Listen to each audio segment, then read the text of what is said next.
দর্শক, এবার একটু যেতে চাই গুলশান কার্যালয়ে। আমরা সংবাদ সংযোগের শুরুতেই যেমনটি জানাচ্ছিলাম যে তারেক রহমান, জামায়াতের আমির ডক্টর শফিকুর রহমান এবং এনসিপির আহ্বায়ক নাহিদ ইসলামের বাসায় সৌজন্য সাক্ষাৎ করতে যাবেন, সেই খবর নিয়ে বিএনপির গুলশান কার্যালয়ের সামনে আছেন আমার সহকর্মী মাহিলা ইসলাম। আমরা একটু যুক্ত হব মাহিলার সঙ্গে।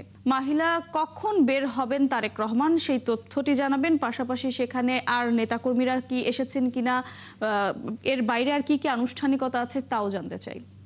মৌটুসী, আপনাকে ধন্যবাদ। যেমনটি বলছিলেন, এখানে সকাল থেকেই বিএনপির এই গুলশান রাজনৈতিক কার্যালয়ে রয়েছি।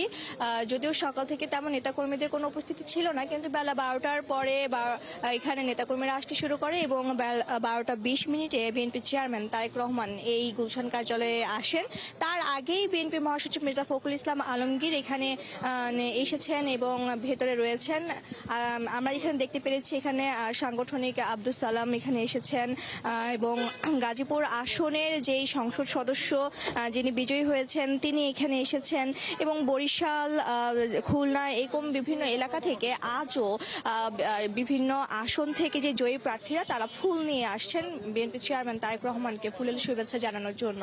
এখানে বিভিন্ন সংগঠন থেকেও লোকজন এসেছে। আমরা কথা বলেছি এখানে বিএনপির যে প্রতিবন্ধী যেই একটি সংগঠন রয়েছিল খুলনার, সেখান থেকে অনেক দূর থেকে প্রতিবন্ধীরা এসেছেন, তারাও চেয়ারম্যানকে শুভেচ্ছা জানানোর জন্য এসেছেন এবং এমনিও তৃণমূল দুস্থ লোকজন এখানে তারেক রহমানের সাথে সাক্ষাৎ লাভের আশা এখানে এসেছেন এবং বসে আছেন।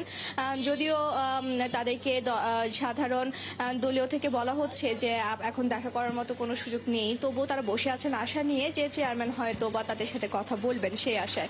ধন্যবাদ মাহিলা, আপনি থাকবেন সেখানে। বিএনপি চেয়ারম্যান বের হলে আমরা অবশ্যই যুক্ত হব আপনার সঙ্গে।